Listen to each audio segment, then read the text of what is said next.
Socrates, c. 470–399 BC, was a Greek philosopher from Athens who is credited as a founder of Western philosophy. An enigmatic figure, Socrates authored no texts and is known mainly through the posthumous accounts of classical writers, particularly his students Plato and Xenophon. These accounts are written as dialogues, in which Socrates and his interlocutors examine a subject in the style of question and answer. They gave rise to the Socratic dialogue literary genre. Contradictory accounts of Socrates make a reconstruction of his philosophy nearly impossible, a situation known as the Socratic problem. Socrates was a polarizing figure in Athenian society. In 399 BC, he was accused of impiety and corrupting the youth. After a trial that lasted a day, he was sentenced to death. He spent his last day in prison, refusing offers to help him escape. Plato's dialogues are among the most comprehensive accounts of Socrates to survive from antiquity. They demonstrate the Socratic approach to areas of philosophy, including rationalism and ethics. The Platonic Socrates lends his name to the concept of the Socratic method, and also to Socratic irony. The Socratic method of questioning, or elenchus, takes shape in dialogue using short questions and answers, epitomized by those Platonic texts in which Socrates and his interlocutors examine various aspects of an issue or an abstract meaning, usually relating to one of the virtues, and find themselves at an impasse, completely unable to define what they thought they understood. Socrates is known for proclaiming his total ignorance. He used to say that the only thing he was aware of was his ignorance, seeking to imply that the realization of our ignorance is the first step in philosophizing. Socrates exerted a strong influence on philosophers in later antiquity and has continued to do so in the modern era. Socrates was studied by medieval and Islamic scholars and played an important role in the thought of the Italian Renaissance, particularly within the humanist movement. Interest in Socrates continues unabated, as reflected in the works of Søren Kierkegaard and Friedrich Nietzsche. Depictions of Socrates in art, literature, and popular culture have made him a widely known figure in the Western philosophical tradition. Sources and the Socratic problem. Socrates did not document his teachings. All we know of him comes from the accounts of others, mainly the philosopher Plato and the historian Xenophon, who were both his pupils, the Athenian comic dramatist Aristophanes, Socrates' contemporary, and Plato's pupil Aristotle, who was born after Socrates' death. The often contradictory stories from these ancient accounts only serve to complicate scholars' ability to reconstruct Socrates' true thoughts reliably, a predicament known as the Socratic problem. The works of Plato, Xenophon, and other authors who use the character of Socrates as an investigative tool, are written in the form of a dialogue between Socrates and his interlocutors and provide the main source of information on Socrates' life and thought. Socratic dialogues, logos sokratikos, was a term coined by Aristotle to describe this newly formed literary genre. While the exact dates of their composition are unknown, some were probably written after Socrates' death. As Aristotle first noted, the extent to which the dialogues portray Socrates authentically is a matter of some debate. Plato and Xenophon. An honest man, Xenophon was no trained philosopher. He could neither conceptualize nor articulate Socrates' arguments. He admired Socrates for his intelligence, patriotism, and courage on the battlefield. He discusses Socrates in 4 works: the Memorabilia, the Economicus, the Symposium, and the Apology of Socrates. He also mentions a story featuring Socrates in his Anabasis. Economicus recounts a discussion on practical agricultural issues. Like Plato's Apology, Xenophon's Apologia describes the trial of Socrates, but the works diverge substantially and, according to W. K. C. Guthrie, Xenophon's account portrays a Socrates of intolerable smugness and complacency.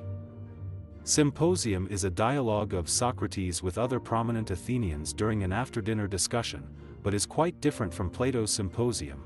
There is no overlap in the guest list. In Memorabilia, he defends Socrates from the accusations of corrupting the youth and being against the gods. Essentially, it is a collection of various stories gathered together to construct a new apology for Socrates. Plato's representation of Socrates is not straightforward. Plato was a pupil of Socrates and outlived him by 5 decades. How trustworthy Plato is in representing the attributes of Socrates is a matter of debate. The view that he did not represent views other than Socrates' own is not shared by many contemporary scholars. A driver of this doubt is the inconsistency of the character of Socrates that he presents. One common explanation of this inconsistency is that Plato initially tried to accurately represent the historical Socrates, while later in his writings he was happy to insert his own views into Socrates' words. Under this understanding, there is a distinction between the Socratic Socrates of Plato's earlier works and the Platonic Socrates of Plato's later writings, although the boundary between the two seems blurred. Xenophon's and Plato's accounts differ in their presentations of Socrates as a person. Xenophon's Socrates is duller, less humorous, and less ironic than Plato's. Xenophon's Socrates also lacks the philosophical features of Plato's Socrates' ignorance. The Socratic method, or elenchousan enkratia, self-control, is of pivotal importance, which is not the case with Plato's Socrates.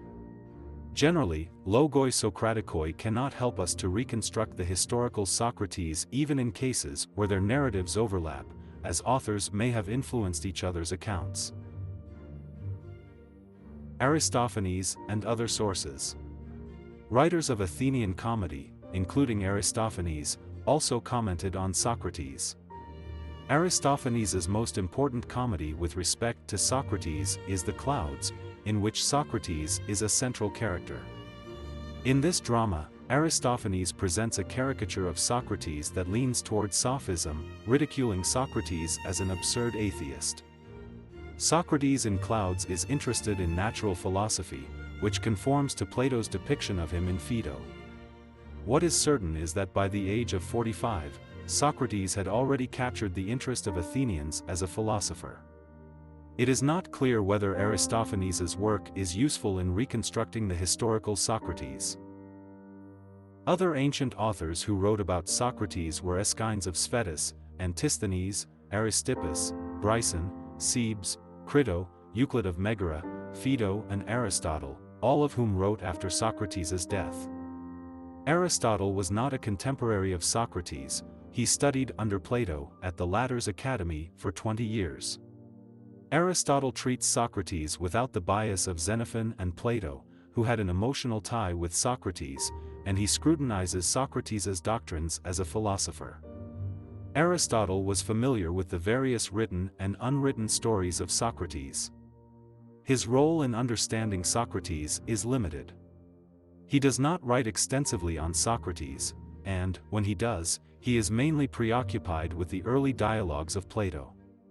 There are also general doubts on his reliability on the history of philosophy. Still, his testimony is vital in understanding Socrates. The Socratic Problem. In a seminal work titled The Worth of Socrates as a Philosopher, 1818, the philosopher Friedrich Schleiermacher attacked Xenophon's accounts. His attack was widely accepted and gave rise to the Socratic problem. Schleiermacher criticized Xenophon for his naive representation of Socrates. Xenophon was a soldier, argued Schleiermacher, and was therefore not well placed to articulate Socratic ideas. Furthermore, Xenophon was biased in his depiction of his former friend and teacher. He believed Socrates was treated unfairly by Athens, and sought to prove his point of view rather than to provide an impartial account. The result, said Schleiermacher, was that Xenophon portrayed Socrates as an uninspiring philosopher. By the early 20th century, Xenophon's account was largely rejected. The philosopher Carl Joel, basing his arguments on Aristotle's interpretation of Logos Sokratikos, suggested that the Socratic dialogues are mostly fictional. According to Joel, the dialogue's authors were just mimicking some Socratic traits of dialogue. In the mid-20th century, philosophers such as Olaf Jigen and Eugene Depreel based on Joel's arguments, proposed that the study of Socrates should focus on the various versions of his character and beliefs rather than aiming to reconstruct a historical Socrates. Later, ancient philosophy scholar Gregory Vlastos suggested that the early Socratic dialogues of Plato were more compatible with other evidence for a historical Socrates than his later writings, an argument that is based on inconsistencies in Plato's own evolving depiction of Socrates. Vlastos totally disregarded Xenophon's account except when it agreed with Plato's. More recently, Charles H. Kahn has reinforced the skeptical stance on the unsolvable Socratic problem, suggesting that only Plato's apology has any historical significance. Biography.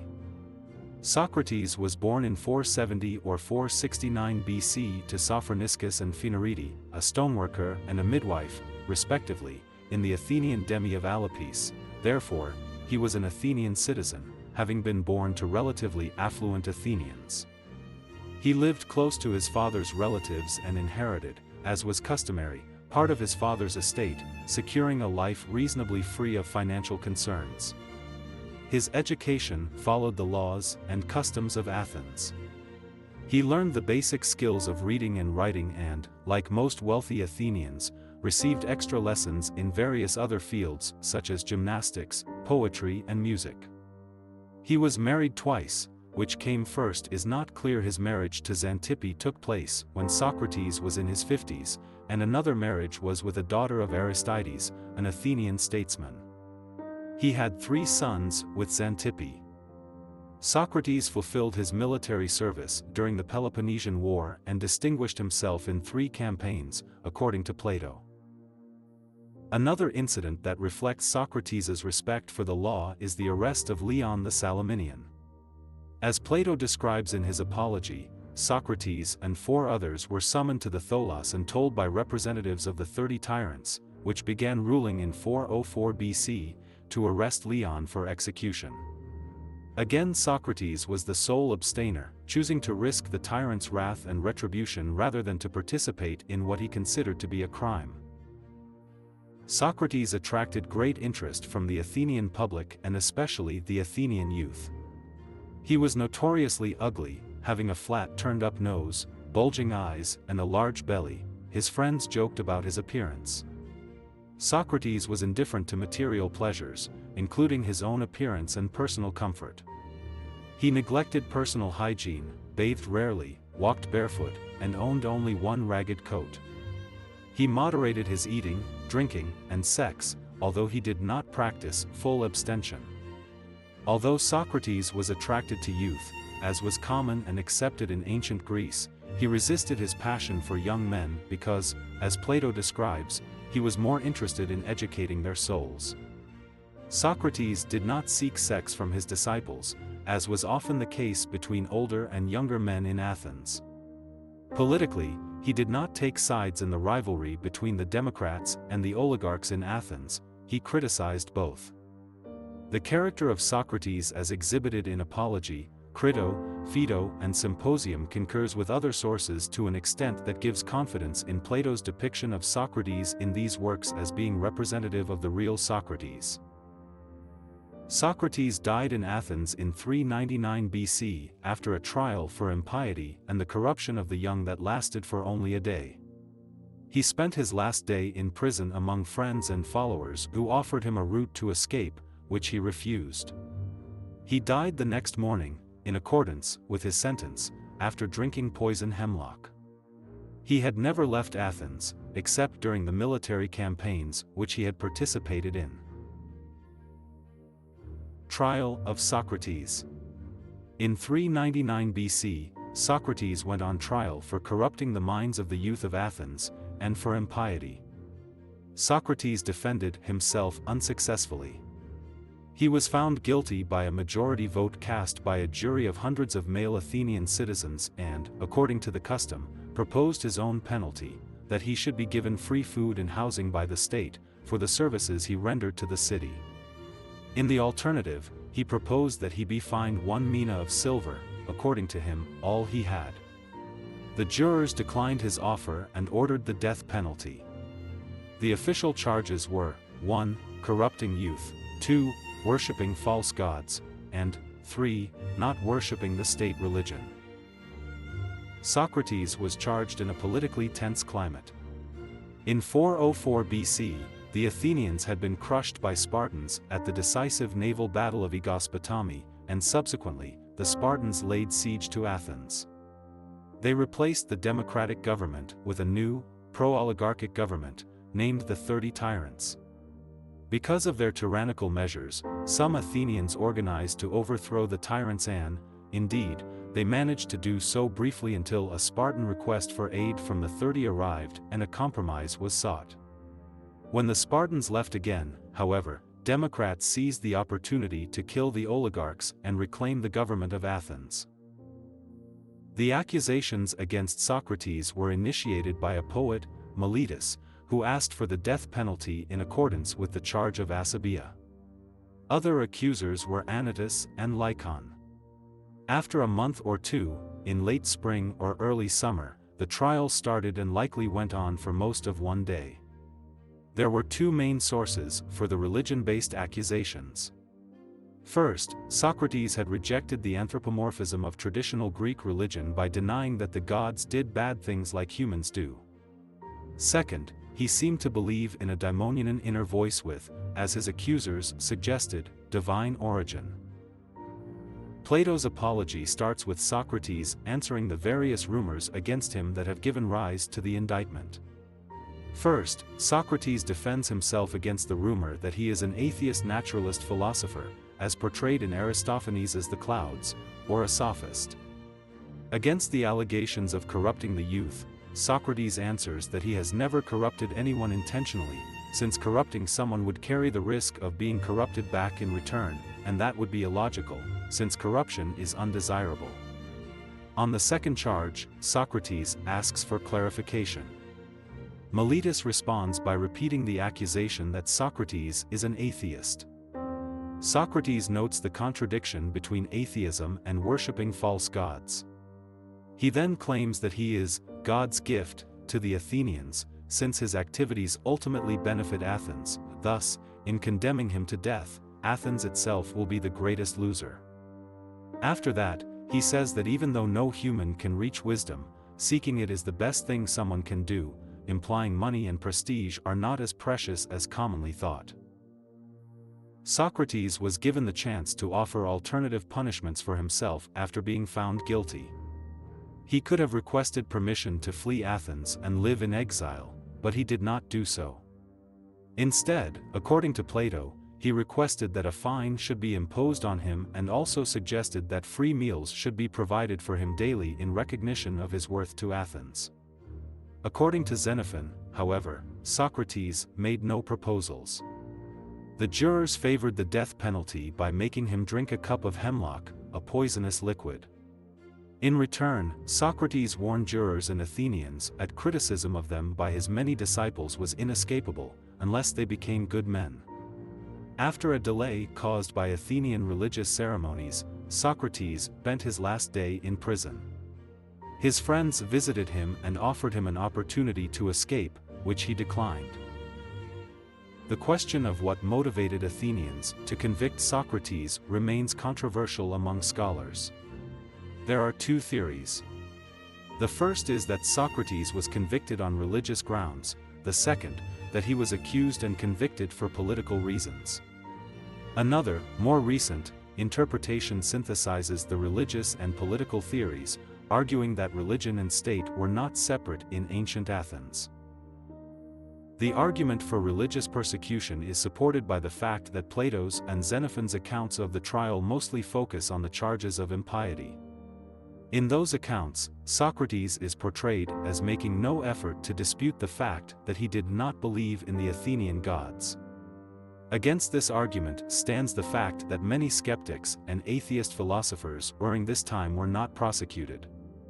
According to the argument for political persecution, Socrates was targeted because he was perceived as a threat to democracy.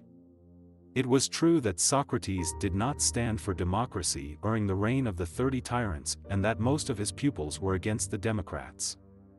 The case for it being a political persecution is usually challenged by the existence of an amnesty that was granted to Athenian citizens in 403 BC to prevent escalation to civil war after the fall of the 30. However, as the text from Socrates' trial and other texts reveal, the accusers could have fueled their rhetoric using events prior to 403 BC. Philosophy. Socratic method. A fundamental characteristic of Plato's Socrates is the Socratic method, or the method of refutation, elenchus. It is most prominent in the early works of Plato, such as Apology, Crito, Gorgias, Republic I, and others. The typical elenchus proceeds as follows. Socrates initiates a discussion about a topic with a known expert on the subject, usually in the company of some young men and boys, and by dialogue proves the expert's beliefs and arguments to be contradictory. Socrates initiates the dialogue by asking his interlocutor for a definition of the subject. As he asks more questions, the interlocutor's answers eventually contradict the first definition. The conclusion is that the expert did not really know the definition in the first place. The interlocutor may come up with a different definition. That new definition, in turn, comes under the scrutiny of Socratic questioning. With each round of question and answer, Socrates and his interlocutor hope to approach the truth. More often, they continue to reveal their ignorance. Since the interlocutor's definitions most commonly represent the mainstream opinion on a matter, the discussion places doubt on the common opinion. Socrates also tests his own opinions through the Socratic method. Thus Socrates does not teach a fixed philosophical doctrine. Rather, he acknowledges his own ignorance while searching for truth with his pupils and interlocutors. Scholars have questioned the validity and the exact nature of the Socratic method, or indeed if there even was a Socratic method. In 1982, the scholar of ancient philosophy Gregory Vlastos claimed that the Socratic method could not be used to establish the truth or falsehood of a proposition. Rather, Vlastos argued, it was a way to show that an interlocutor's beliefs were inconsistent. There have been two main lines of thought regarding this view, depending on whether it is accepted that Socrates is seeking to prove a claim wrong. According to the first line of thought, known as the constructivist approach, Socrates indeed seeks to refute a claim by this method, and the method helps in reaching affirmative statements. The non-constructivist approach holds that Socrates merely wants to establish the inconsistency between the premises and conclusion of the initial argument. Socratic priority of definition. Socrates starts his discussions by prioritizing the search for definitions. In most cases, Socrates initiates his discourse with an expert on a subject by seeking a definition by asking, for example, what virtue, goodness, justice, or courage is. To establish a definition, Socrates first gathers clear examples of a virtue and then seeks to establish what they had in common. According to Guthrie, Socrates lived in an era when sophists had challenged the meaning of various virtues, questioning their substance. Socrates' quest for a definition was an attempt to clear the atmosphere from their radical skepticism. Some scholars have argued that Socrates does not endorse the priority of definition as a principle, because they have identified cases where he does not do so.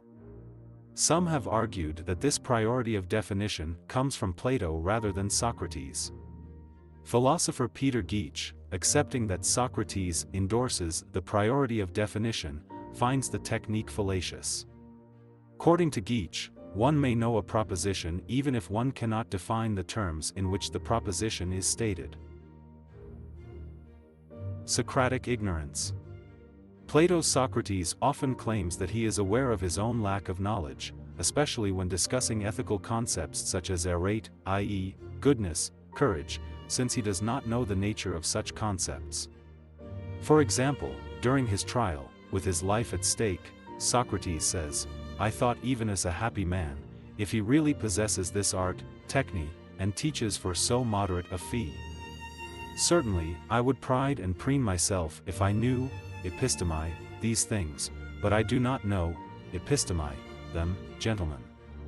In some of Plato's dialogues, Socrates appears to credit himself with some knowledge, and can even seem strongly opinionated for a man who professes his own ignorance. There are varying explanations of the Socratic inconsistency, other than that Socrates is simply being inconsistent.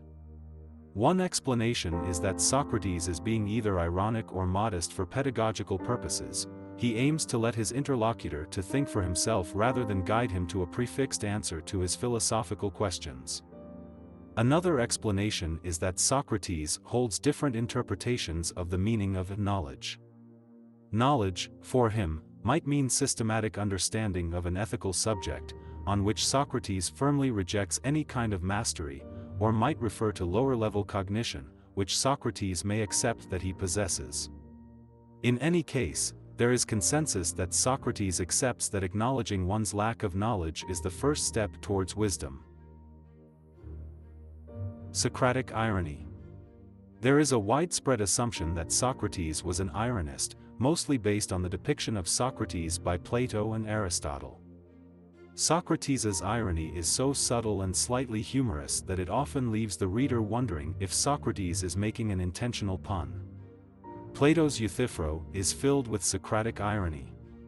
The story begins when Socrates is meeting with Euthyphro, a man who has accused his own father of murder. When Socrates first hears the details of the story, he comments, "It is not, I think, any random person who could do this, prosecute one's father, correctly, but surely one who is already far progressed in wisdom." When Euthyphro boasts about his understanding of divinity, Socrates responds that it is most important that I become your student. Socrates is commonly seen as ironic when using praise to flatter or when addressing his interlocutors. Scholars are divided on why Socrates uses irony. According to an opinion advanced since the Hellenistic period, Socratic irony is a playful way to get the audience's attention. Another line of thought holds that Socrates conceals his philosophical message with irony, making it accessible only to those who can separate the parts of his statements which are ironic from those which are not. Gregory Vlastos has identified a more complex pattern of irony in Socrates. On Vlastos's view, Socrates' words have a double meaning, both ironic and not. One example is when he denies having knowledge. Vlastos suggests that Socrates is being ironic when he says he has no knowledge, where knowledge means a lower form of cognition, while, according to another sense of knowledge, Socrates is serious when he says he has no knowledge of ethical matters. This opinion is not shared by many other scholars. Socratic eudaimonism and intellectualism. For Socrates, the pursuit of eudaimonia motivates all human action, directly or indirectly. Virtue and knowledge are linked, in Socrates' view, to eudaimonia, but how closely he considered them to be connected is still debated. Some argue that Socrates thought that virtue and eudaimonia are identical. According to another view, virtue serves as a means to eudaimonia, the identical, and sufficiency theses, respectively. Another point of debate is whether, according to Socrates, people desire what is in fact good or, rather, simply what they perceive as good. Moral intellectualism refers to the prominent role Socrates gave to knowledge. He believed that all virtue was based on knowledge, hence Socrates is characterized as a virtue intellectualist. He also believed that humans were guided by the cognitive power to comprehend what they desire, while diminishing the role of impulses, a view termed motivational intellectualism. In Plato's Protagoras, 345 c. 4-6, Socrates implies that no one errs willingly, which has become the hallmark of Socratic virtue intellectualism. In Socratic moral philosophy, priority is given to the intellect as being the way to live a good life. Socrates de-emphasizes irrational beliefs or passions. Plato's dialogues that support Socrates' intellectual motivism as this thesis is named are mainly the Gorgias, 467 c. 80, where Socrates discusses the actions of a tyrant that do not benefit him, and Meno, 77 d. 8b, where Socrates explains to Meno his view that no one wants bad things, unless they do not know what is good and bad in the first place. Scholars have been puzzled by Socrates' view that akrasia, acting because of one's irrational passions, contrary to one's knowledge or beliefs, is impossible. Most believe that Socrates left no space for irrational desires, although some claim that Socrates acknowledged the existence of irrational motivations, but denied they play a primary role in decision-making. Religion. Socrates' religious nonconformity challenged the views of his times, and his critique reshaped religious discourse for the coming centuries. In ancient Greece, organized religion was fragmented, celebrated in a number of festivals for specific gods, such as the city Dionysia, or in domestic rituals, and there were no sacred texts. Religion intermingled with the daily life of citizens, who performed their personal religious duties, mainly with sacrifices to various gods. Whether Socrates was a practicing man of religion or a provocateur atheist has been a point of debate since ancient times. His trial included impiety accusations, and the controversy hasn't yet ceased. Socrates discusses divinity and the soul mostly in Alcibiades, Euthyphro, and Apology. In Alcibiades, Socrates links the human soul to divinity, concluding, "Then this part of her resembles God, and whoever looks at this, and comes to know all that is divine, will gain thereby the best knowledge of himself." His discussions on religion always fall under the lens of his rationalism. Socrates, in Euthyphro, reaches a conclusion which takes him far from the age's usual practice. He considers sacrifices to the gods to be useless, especially when they are driven by the hope of receiving a reward in return. Instead, he calls for philosophy and the pursuit of knowledge to be the principal way of worshipping the gods. His rejection of traditional forms of piety, connecting them to self-interest, implied that Athenians should seek religious experience by self-examination. Socrates argued that the gods were inherently wise and just, a perception far from traditional religion at that time. In Euthyphro, the Euthyphro dilemma arises. Socrates questions his interlocutor about the relationship between piety and the will of a powerful god. Is something good because it is the will of this god, or is it the will of this god because it is good? In other words, does piety follow the good, or the god? The trajectory of Socratic thought contrasts with traditional Greek theology, which took lex talionis, the eye for an eye principle, for granted. Socrates thought that goodness is independent from gods, and gods must themselves be pious. Socrates affirms a belief in gods in Plato's Apology, where he says to the jurors that he acknowledges gods more than his accusers. For Plato's Socrates, the existence of gods is taken for granted. In none of his dialogues does he probe whether gods exist or not. In Apology, a case for Socrates being agnostic can be made, based on his discussion of the great unknown after death, and in Phaedo, the dialogue with his students in his last day, Socrates gives expression to a clear belief in the immortality of the soul. He also believed in oracles, divinations, and other messages from gods. These signs did not offer him any positive belief on moral issues, rather, they were predictions of unfavorable future events. In Xenophon's Memorabilia, Socrates constructs an argument close to the contemporary teleological intelligent design argument. He claims that since there are many features in the universe that exhibit signs of forethought, example eyelids, a divine creator must have created the universe. He then deduces that the creator should be omniscient and omnipotent, and also that it created the universe for the advance of humankind, since humans naturally have many abilities that other animals do not. At times, Socrates speaks of a single deity, while at other times he refers to plural gods.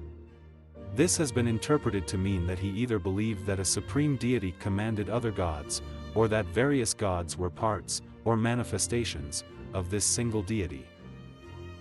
It has been a source of puzzlement how Socrates' religious beliefs can be consistent with his strict adherence to rationalism. Philosophy professor Mark McFerrin suggests that Socrates interpreted every divine sign through secular rationality for confirmation. Professor of ancient philosophy A. Long suggests that it is anachronistic to suppose that Socrates believed the religious and rational realms were separate. Socratic daimonion. In several texts, example, Plato's Euthyphro 3b5, Apology 31c.d, Xenophon's Memorabilia 1.1.2, Socrates claims he hears a demonic sign, an inner voice heard usually when he was about to make a mistake.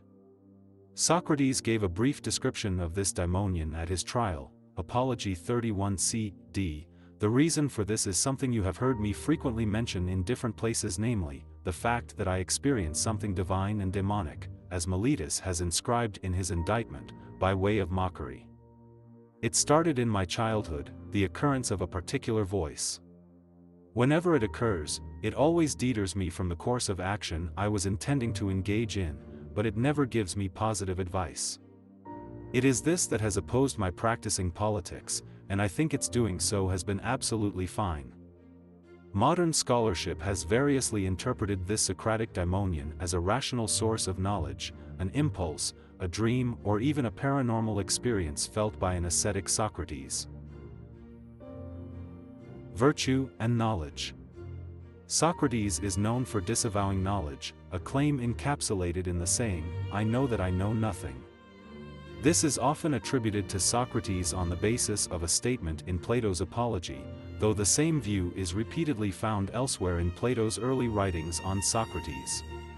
In other statements, though, he implies or even claims that he does have knowledge. For example, in Plato's Apology, Socrates says, "But that to do injustice and disobey my superior, God or man, this I know to be evil and base." Apology 29b 6-7. In his debate with Callicles, he says, "I know well that if you will agree with me on those things which my soul believes, those things will be the very truth." Whether Socrates genuinely thought he lacked knowledge or merely feigned a belief in his own ignorance remains a matter of debate. A common interpretation is that he was indeed feigning modesty. According to Norman Gully, Socrates did this to entice his interlocutors to speak with him. On the other hand, Terence Irwin claims that Socrates' words should be taken literally. Gregory Vlastos argues that there is enough evidence to refute both claims. On his view, for Socrates, there are two separate meanings of knowledge, knowledge C and knowledge E. C stands for certain, and E stands for elenchus, i.e. the Socratic method. Knowledge C is something unquestionable, whereas knowledge E is the knowledge derived from Socrates' elenchus. Thus, Socrates speaks the truth when he says he knows C something, and he is also truthful when saying he knows E, for example that it is evil for someone to disobey his superiors, as he claims in Apology. Not all scholars have agreed with this semantic dualism. James H. Lesher has argued that Socrates claimed in various dialogues that one word is linked to one meaning, i.e. in Hippias Major, Meno, and Laches. Lesher suggests that although Socrates claimed that he had no knowledge about the nature of virtues, he thought that in some cases, people can know some ethical propositions. Socrates' theory of virtue states that all virtues are essentially one, since they are a form of knowledge. For Socrates, the reason a person is not good is because they lack knowledge. Since knowledge is united, virtues are united as well. Another famous dictum, "No one errs willingly," also derives from this theory. In Protagoras, Socrates argues for the unity of virtues using the example of courage. If someone knows what the relevant danger is, they can undertake a risk. Aristotle comments, Socrates the elder thought that the end of life was knowledge of virtue, and he used to seek for the definition of justice, courage, and each of the parts of virtue, and this was a reasonable approach, since he thought that all virtues were sciences, and that as soon as one knew, for example, justice, he would be just. Love. Some texts suggest that Socrates had love affairs with Alcibiades and other young persons. Others suggest that Socrates' friendship with young boys sought only to improve them and were not sexual. In Gorgias, Socrates claims he was a dual lover of Alcibiades and philosophy, and his flirtatiousness is evident in Protagoras, Meno, 76a, c, and Phaedrus, 227 c.d. However, the exact nature of his relationship with Alcibiades is not clear, Socrates was known for his self-restraint, while Alcibiades admits in the Symposium that he had tried to seduce Socrates but failed. The Socratic theory of love is mostly deduced from Lysis, where Socrates discusses love at a wrestling school in the company of Lysis and his friends. They start their dialogue by investigating parental love and how it manifests with respect to the freedom and boundaries that parents set for their children. Socrates concludes that if Lysis is utterly useless, nobody will love him, not even his parents. While most scholars believe this text was intended to be humorous, it has also been suggested that Lysis shows Socrates held an egoistic view of love, according to which we only love people who are useful to us in some way. Other scholars disagree with this view, arguing that Socrates' doctrine leaves room for non-egoistic love for a spouse. Still others deny that Socrates suggests any egoistic motivation at all. In Symposium, Socrates argues that children offer the false impression of immortality to their parents, and this misconception yields a form of unity among them. Scholars also note that for Socrates, love is rational. Socratic philosophy of politics. While Socrates was involved in public political and cultural debates, it is hard to define his exact political philosophy. In Plato's Gorgias, he tells Callicles, "I believe that I'm one of a few Athenians, so as not to say I'm the only one, but the only one among our contemporaries to take up the true political craft and practice the true politics. This is because the speeches I make on each occasion do not aim at gratification but at what's best." His claim illustrates his aversion for the established democratic assemblies and procedures such as voting, since Socrates saw politicians and rhetoricians as using tricks to mislead the public. He never ran for office or suggested any legislation. Rather, he aimed to help the city flourish by improving its citizens. As a citizen, he abided by the law. He obeyed the rules and carried out his military duty by fighting wars abroad. His dialogues, however, make little mention of contemporary political decisions, such as the Sicilian expedition. Socrates spent his time conversing with citizens, among them powerful members of Athenian society, scrutinizing their beliefs and bringing the contradictions of their ideas to light. Socrates believed he was doing them a favor since, for him, politics was about shaping the moral landscape of the city through philosophy rather than electoral procedures. There is a debate over where Socrates stood in the polarized Athenian political climate, which was divided between oligarchs and democrats. While there is no clear textual evidence, one widely held theory holds that Socrates leaned towards democracy. He disobeyed the one order that the oligarchic government of the 30 tyrants gave him. He respected the laws and political system of Athens, which were formulated by democrats, and, according to this argument, his affinity for the ideals of democratic Athens was a reason why he did not want to escape prison and the death penalty. On the other hand, there is some evidence that Socrates leaned towards oligarchy. Most of his friends supported oligarchy. He was contemptuous of the opinion of the many and was critical of the democratic process, and Protagoras shows some anti-democratic elements. A less mainstream argument suggests that Socrates favored democratic republicanism, a theory that prioritizes active participation in public life and concern for the city. Yet another suggestion is that Socrates endorsed views in line with liberalism, a political ideology formed in the Age of Enlightenment. This argument is mostly based on Crito and Apology, where Socrates talks about the mutually beneficial relationship between the city and its citizens. According to Socrates, citizens are morally autonomous and free to leave the city if they wish, but, by staying within the city, they also accept the laws and the city's authority over them.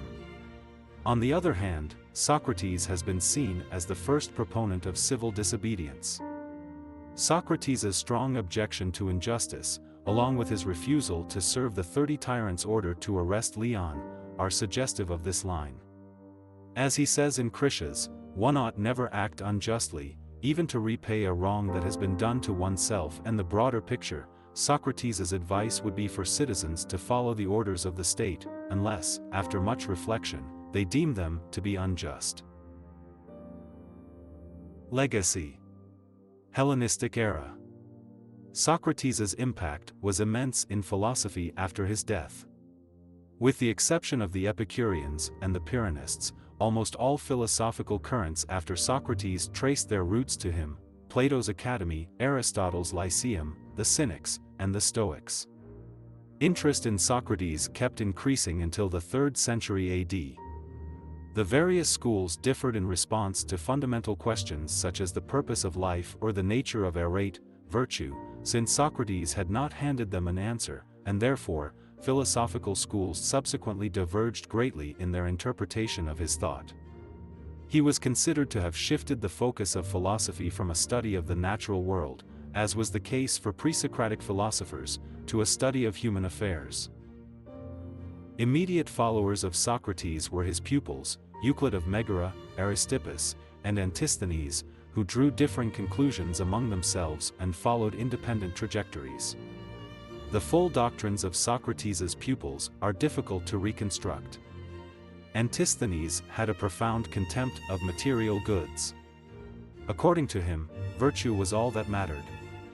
Diogenes and the Cynics continued this line of thought. On the opposite end, Aristippus endorsed the accumulation of wealth and lived a luxurious life. After leaving Athens and returning to his home city of Cyrene, he founded the Cyrenaic philosophical school, which was based on hedonism, and endorsing living an easy life with physical pleasures. His school passed to his grandson, bearing the same name. There is a dialogue in Xenophon's work in which Aristippus claims he wants to live without wishing to rule or be ruled by others. In addition, Aristippus maintained a skeptical stance on epistemology, claiming that we can be certain only of our own feelings. This view resonates with the Socratic understanding of ignorance. Euclid was a contemporary of Socrates. After Socrates' trial and death, he left Athens for the nearby town of Megara, where he founded a school, named the Megarians. His theory was built on the pre-Socratic monism of Parmenides. Euclid continued Socrates' thought, focusing on the nature of virtue. The Stoics relied heavily on Socrates. They applied the Socratic method as a tool to avoid inconsistencies. Their moral doctrines focused on how to live a smooth life through wisdom and virtue. The Stoics assigned virtue a crucial role in attaining happiness and also prioritized the relation between goodness and ethical excellence, all of which echoed Socratic thought. At the same time, the philosophical current of Platonism claimed Socrates as its predecessor, in ethics and in its theory of knowledge. Arcesilaus, who became the head of the Academy about 80 years after its founding by Plato, radically changed the Academy's doctrine to what is now known as academic skepticism, centered on the Socratic philosophy of ignorance. The academic skeptics competed with the Stoics over who was Socrates' true heir with regard to ethics. While the Stoics insisted on knowledge-based ethics, Arcesilaus relied on Socratic ignorance. The Stoics' reply to Arcesilaus was that Socratic ignorance was part of Socratic irony. They themselves disapproved the use of irony, an argument that ultimately became the dominant narrative of Socrates in later antiquity. While Aristotle considered Socrates an important philosopher, Socrates was not a central figure in Aristotelian thought. One of Aristotle's pupils, Aristophanes, even authored a book detailing Socrates' scandals. The Epicureans were antagonistic to Socrates. They attacked him for superstition, criticizing his belief in his daimonion and his regard for the oracle at Delphi. They also criticized Socrates for his character and various faults, and focusing mostly on his irony, which was deemed inappropriate for a philosopher and unseemly for a teacher. The Pyrrhonists were also antagonistic to Socrates, accusing him of being a prater about ethics, who engaged in mock humility, and who sneered at and mocked people. Medieval world. Socratic thought found its way to the Islamic Middle East alongside that of Aristotle and the Stoics. Plato's works on Socrates, as well as other ancient Greek literature, were translated into Arabic by early Muslim scholars such as Al-Kindi, Jabir ibn Hayyan, and the Mu'tazila. For Muslim scholars, Socrates was hailed and admired for combining his ethics with his lifestyle, perhaps because of the resemblance in this regard with Muhammad's personality. Socratic doctrines were altered to match Islamic faith. According to Muslim scholars, Socrates made arguments for monotheism and for the temporality of this world and rewards in the next life. His influence in the Arabic-speaking world continues to the present day. In medieval times, little of Socrates' thought survived in the Christian world as a whole. However, works on Socrates from Christian scholars such as Lactantius, Eusebius and Augustine were maintained in the Byzantine Empire, where Socrates was studied under a Christian lens. After the fall of Constantinople, many of the texts were brought back into the world of Roman Christianity, where they were translated into Latin. Overall, ancient Socratic philosophy, like the rest of classical literature before the Renaissance, was addressed with skepticism in the Christian world at first. During the early Italian Renaissance, two different narratives of Socrates developed. On the one hand, the humanist movement revived interest in classical authors. Leonardo Bruni translated many of Plato's Socratic dialogues, while his pupil Giannozzo Manetti authored a well-circulated book, A Life of Socrates. They both presented a civic version of Socrates, according to which Socrates was a humanist and a supporter of republicanism. Bruni and Manetti were interested in defending secularism as a non-sinful way of life. Presenting a view of Socrates that was aligned with Christian morality assisted their cause. In doing so, they had to censor parts of his dialogues, especially those which appeared to promote homosexuality or any possibility of pederasty, with Alcibiades, or which suggested that the Socratic daimon was a god. On the other hand, a different picture of Socrates was presented by Italian Neoplatonists, led by the philosopher and priest Marsilio Ficino. Ficino was impressed by Socrates' unhierarchical and informal way teaching, which he tried to replicate. Ficino portrayed a holy picture of Socrates, finding parallels with the life of Jesus Christ. For Ficino and his followers, Socratic ignorance signified his acknowledgement that all wisdom is God-given, through the Socratic daimon. Modern times. In early modern France, Socrates' image was dominated by features of his private life rather than his philosophical thought, in various novels and satirical plays. Some thinkers used Socrates to highlight and comment upon controversies of their own era, like Théophile de Viau, who portrayed a Christianized Socrates accused of atheism, while for Voltaire, the figure of Socrates represented a reason-based theist. Michel de Montaigne wrote extensively on Socrates, linking him to rationalism as a counterweight to contemporary religious fanatics. In the 18th century, German idealism revived philosophical interest in Socrates, mainly through Hegel's work. For Hegel, Socrates marked a turning point in the history of humankind by the introduction of the principle of free subjectivity or self-determination. While Hegel hails Socrates for his contribution, he nonetheless justifies the Athenian court, for Socrates' insistence upon self-determination would be destructive of the Sittlichkeit, a Hegelian term signifying the way of life as shaped by the institutions and laws of the state. Also, Hegel sees the Socratic use of rationalism as a continuation of Protagoras' focus on human reasoning, as encapsulated in the motto Homo mensura, man is the measure of all things, but modified, it is our reasoning that can help us reach objective conclusions about reality. Also, Hegel considered Socrates as a predecessor of later ancient skeptic philosophers, even though he never clearly explained why. Søren Kierkegaard considered Socrates his teacher, and authored his master's thesis on him, The Concept of Irony, with continual reference to Socrates. There he argues that Socrates is not a moral philosopher but is purely an ironist. He also focused on Socrates' avoidance of writing. For Kierkegaard, this avoidance was a sign of humility, deriving from Socrates' acceptance of his ignorance. Not only did Socrates not write anything down, according to Kierkegaard, but his contemporaries misconstrued and misunderstood him as a philosopher, leaving us with an almost impossible task in comprehending Socratic thought. Only Plato's Apology was close to the real Socrates, in Kierkegaard's view. In his writings, he revisited Socrates quite frequently. In his later work, Kierkegaard found ethical elements in Socratic thought. Socrates was not only a subject of study for Kierkegaard, he was a model as well. Kierkegaard paralleled his task as a philosopher to Socrates. He writes, "The only analogy I have before me is Socrates.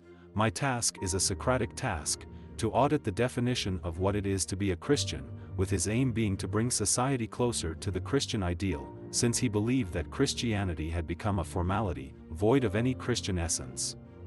Kierkegaard denied being a Christian, as Socrates denied possessing any knowledge. Friedrich Nietzsche resented Socrates' contributions to Western culture. In his first book, The Birth of Tragedy, 1872, Nietzsche held Socrates responsible for what he saw as the deterioration of ancient Greek civilization during the 4th century BC and after. For Nietzsche, Socrates turned the scope of philosophy from pre-Socratic naturalism to rationalism and intellectualism. He writes, "I conceive of the pre-Socratics as precursors to a reformation of the Greeks, but not of Socrates. With Empedocles and Democritus the Greeks were well on their way towards taking the correct measure of human existence, its unreason, its suffering. They never reached this goal, thanks to Socrates." The effect, Nietzsche proposed, was a perverse situation that had continued down to his day. Our culture is a Socratic culture, he believed. In a later publication, The Twilight of the Idols, 1887, Nietzsche continued his offensive against Socrates, focusing on the arbitrary linking of reason to virtue and happiness in Socratic thinking. He writes, "I try to understand from what partial and idiosyncratic states the Socratic problem is to be derived. His equation of reason equals virtue equals happiness." It was with this absurdity of a doctrine of identity that he fascinated. Ancient philosophy never again freed itself from this fascination. From the late 19th century until the early 20th, the most common explanation of Nietzsche's hostility towards Socrates was his anti-rationalism. He considered Socrates the father of European rationalism. In the mid-20th century, philosopher Walter Kaufmann published an article arguing that Nietzsche admired Socrates. Current mainstream opinion is that Nietzsche was ambivalent towards Socrates.